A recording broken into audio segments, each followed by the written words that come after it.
What's up, everybody? Welcome to the episode. Just gonna get certain things set up, and I'll be ready to go.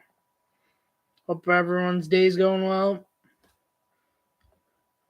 The episode's today, not yesterday, because I was in Cincinnati yesterday for the game, but I'm able to do it today, so want to still get the episode out this week.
Sorry.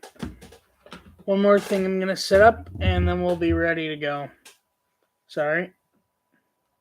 Just want to make sure everything's set up.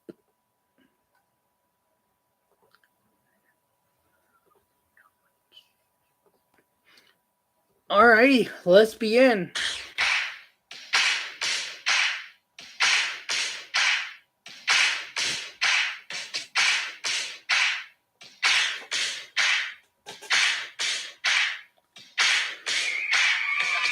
What's up, everybody? Welcome back to this episode of Benny in the Booth podcast. On this week's episode, we've got MLB Weekly Recap, which includes many things, some rough news that's happened with the baseball player, and going through my first time ever at Great American Ballpark. All of that and more, all coming up. Let's get right into it. What's up, everybody? Welcome back to episode 86 of 88. Sorry, I realized I had a typo. Of Benny in the Booth podcast. Thank you so much for the support to this point. I very much appreciate it. The episode was not yesterday due to I was in Cincinnati for my first game, but I was able to do it today, so I still wanted to put out an episode this week, so it is out today. But let's actually start off with the game. My first time experiencing Great American Ballpark. Now, coming in for the game last night, I did not have much expectation for Great American Ballpark. Not really much of anything, and just more of like, let's see what happens. I give credit way better than I imagined. Bravo! The Great is a very good, nice ballpark. The one knock I give it, and it's not a big knock, but it's like a kind of a what are you doing knock. Whoever's behind like keeping the scoreboard up to date needs to be quicker. I'm sorry, but that thing was sometimes behind. There's even a moment where they were showing, like they show sometimes randomly during the game, like the matchup of logos. And instead of it saying Cleveland's logo and Cincinnati's logo, it was Miami Marlins logo, who were at home against the Astros, and the Reds logo. So the wrong matchup. Just wacky. Yeah, but their scoreboard operator might need to be getting quicker there. I don't know, but great ballpark. It was a whack game. It was an interesting game. Wind was blowing out, so I was like, wind blowing out, not a great pitching matchup between Graham Ashcraft and Logan T. Allen. I was like, okay, offensive game, buckle your seatbelt. We should be in for an offensive game. Well, here's a spoiler as to how much of a non-offensive game it was. Neither team hit a home run and a 3-0 Guardians win. Neither team. Not even one home run or two. No. None. The runs were literally Cole Calhoun, 2-run single in the first inning, capitalizing off a mistake in left field that was not ruled an error, that maybe could have been ruled an error, but then again, it was with the sun. And then a Steven Kwan RBI double later in the game that was actually capitalized on what actually should have been an error, not Ellie De La Cruz, who did start that game. Votto didn't start, but he did come off the bench late, but it didn't matter because his Reds lost. But Logan T. Allen proved me wrong. 6 shutout dominant innings. What was his final stat? Hold on. Here we go. 6 innings, 4 hits, no runs, 3 walks, 7 strikeouts. Bravo, Logan. Bravo. But yeah, Cleveland won 3-0. And the moment...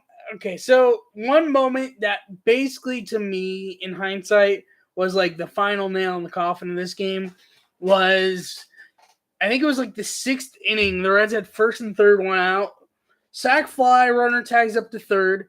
But then Ellie De La Cruz, because here's the thing. If you're at first base, technically you could tag up, but you would have to go back to first to be able to go forward to tag up to second. It hardly happens. It's a rarity. Ellie De La Cruz tried to do it on Will Brennan, and it completely backfired. It wasn't thrown out by a mile, but he was thrown out. That pretty much sealed the deal. Because otherwise, you have first and third, 1 out, and I think it was already 3-0. I think it might have been 3-0 at that point, but still, first and third, down by not that much, you still have a chance. And that relatively, I kind of had a feeling at that point that was the nail in the coffin, and it kind of was. Reds got like 2 on in the 8th, and they got a runner on in the 9th, but Guardians bullpen shut them down, and Clase was lights out.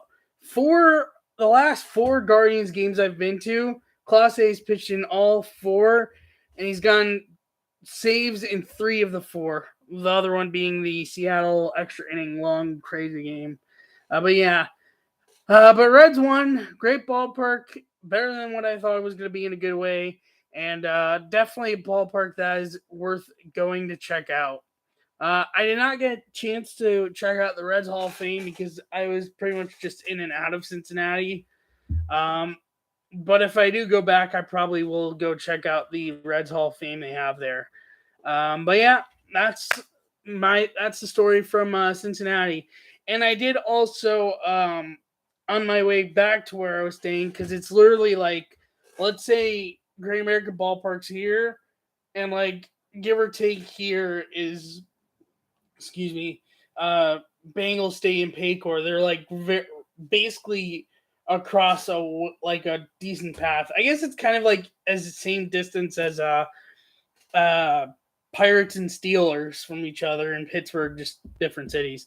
But yeah, that was a good experience, and with my dad, which great trip, great experience, and yeah, that's the story from Cincinnati. So to the rest of the notes from this week.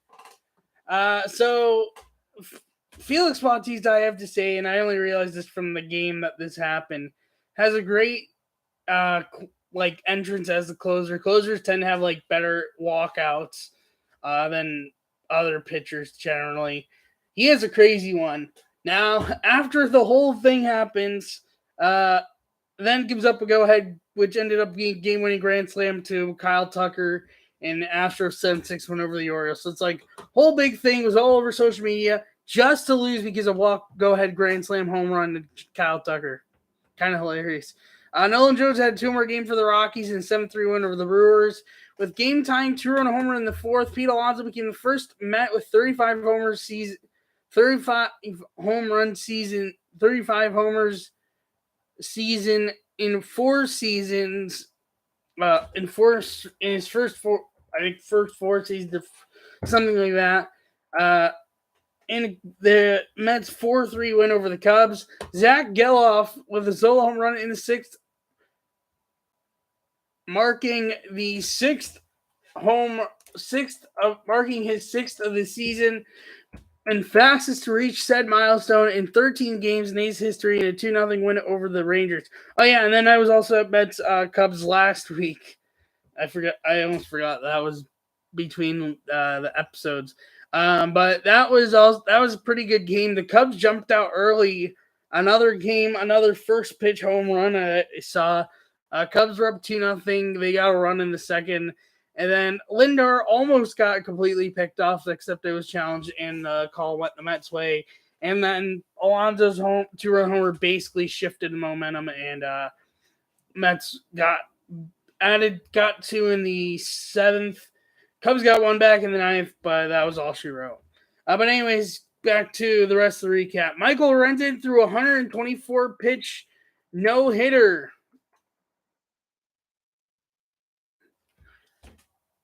In a 7-0, also in the same game, Weston Wilson in his major league debut hit solo home run in first major league at bat, and in the same game, Nick Castellanos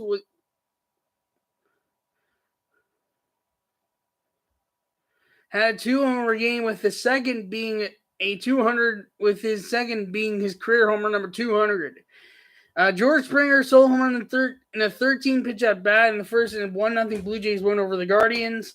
Shohei's first MLB hit in MLB history with 10 wins and 40 homers in one season. The Angels 4-1 win over the Giants. Emerson Hancock in his major league debut got the no decision, going 5 innings, giving up 2 hits, 1 earned run, 3 walks, and 3 strikeouts in a Mariners 6-1 win over the Padres.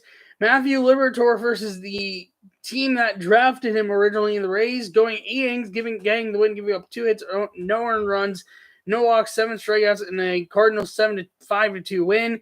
Charlie Morton became the 11th starting pitcher in AL/NL history to issue 7+ walks over exactly 5 scoreless innings, and first Braves pitcher to do so successfully. Became the 8th Braves pitcher to issue 7+ walks over 5+ scoreless innings, first since Damian Moss 7 innings versus the Cardinals on May 3rd, 2002, and Phil Niekro 5 innings versus the Pirates on September 3rd, 1983, became the 3rd pitcher to not allow a run while throwing 105 or more pitches with 52 or fewer strikes. The last 2 were Rays Casey Fossum, 6 innings, 5 walks, 106 pitches, 51 strikes on April 28th, 2006, and Pirates pitcher Ron Klein, 5 innings, 9 walks, 114 pitches, 50 strikes on June 5th, 1952, in the Braves 7-0 win over the Mets. John Singleton, 2-homer game, including first homer since 2015. Whole story he's got coming back from dealing with drugs and rehab and stuff. Whole thing, find stuff on YouTube about it, but it's a whole story. In 11-3, Astros win over the Angels. With the RBI single in the 6th, Ha-Seong Kim went on 16-game hit streak, which tied with Shin-Soo Choo for the longest by Korean-born MLB player in 10-5. The Padres win over the Diamondbacks. The streak would end the next game, as he did not have a hit in the next game. Let's go ahead, 3-run homer in the 4th inning. Dansby Swanson became the first player in Cubs history to hit homer in 3 different countries.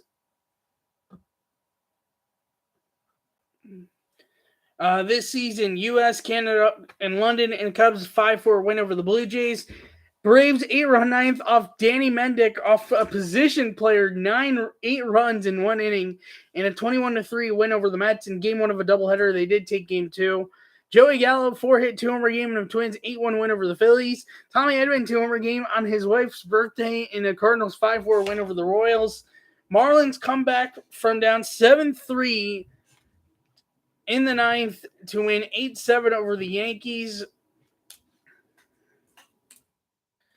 Jorge Soler, Luis Arraez, and Josh Bell went back-to-back in the Marlins 5-1 win over the Astros.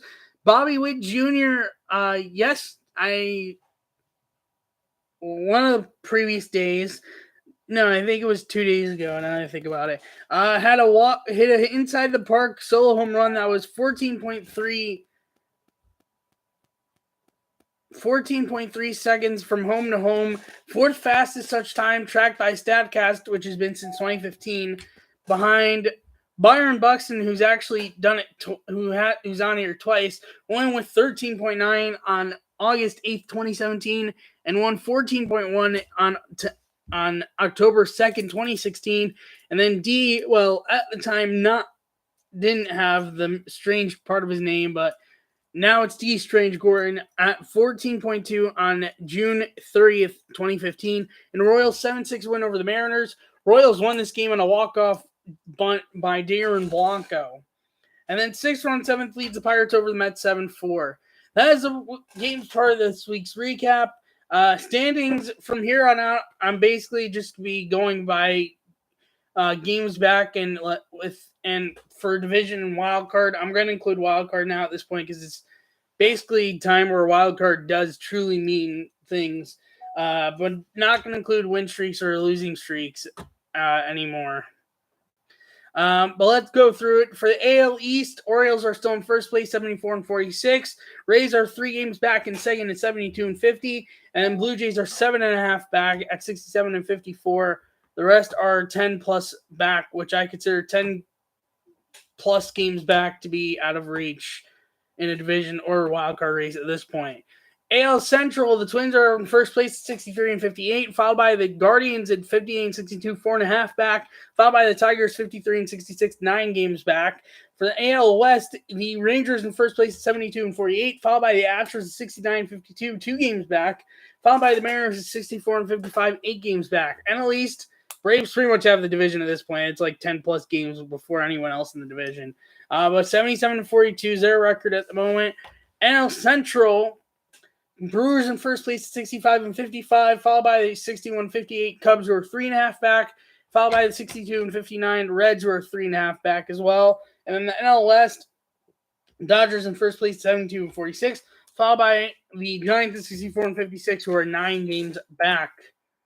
As the main standings for the wild card standings, the wild card teams that would be in if the wild card would stay are Rays, Astros, and Blue Jays. Rays 4.5 up in the wild card standings. Astros 2 games up. Blue Jays nothing up. And teams outside in this order: Mariners are 2 games back. 63-56 Red Sox are 3 games back. 60-60 Yankees are 6.5 games back, which their first time under 500 in a while. Or a few years. Followed by the Angels 59-62, 8 games back. Followed by Guardians 8.5 games back of the wild card. For the NL, Phillies in first 2.5 games up. Followed by the Giants a 1.5 up. Phillies 65-55. Followed by the Marlins, who are 63-58 and not a certain amount of games up. Then behind Miami, Cubs 1 game back in 4th. Reds are 1 game back in 5th. Diamondbacks are 2.5 games back in 6th. Padres are 5.5 back in 7th. Mets and Pirates are tied for the same record and are both at 54-66 and are both 8.5 games back. Cardinals are 8.5 back at 54-66. So they're actually also have the same record as Mets and Pirates. And then the Nationals are 9.5 back at 53-67. That is the standings update. There are some games going on, right? And there's actually a game that's final. The Mets have won 8-3 today. It's 8-4 Tigers over the Twins, which is interesting after the Twins took yesterday somewhat handedly. Well, really more on the back of a grand slam. Diamondbacks are up over the Rockies 2-1. The Twins-Tigers game is almost over. It's like last 3 outs for Minnesota. And then 1-0 Rays over the Giants, middle of second. Excuse me. And then in terms of the rest of today's schedule, Guardians at Reds at 6:40, Astros and Marlins at 6:40, A's at Cardinals at 6:45, Red Sox and Nationals at 7:05, Phillies at Blue Jays at 7:07, Yankees at Braves at 7:20, White Sox at Cubs at 8:05, Angels at Rangers at 8:05, Mariners at Royals at 8:10, Orioles at Padres at 8:40, and then Brewers at Dodgers at 10:10. That is this week's episode of the podcast. Let's wrap things up.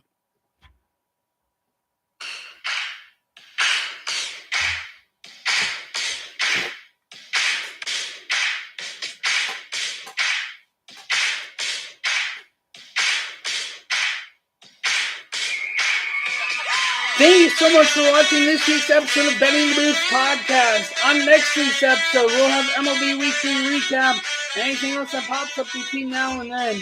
By the way, tomorrow on NBA Today on ESPN2 or the ESPN app, they are going to be putting out the NBA schedule for this upcoming season.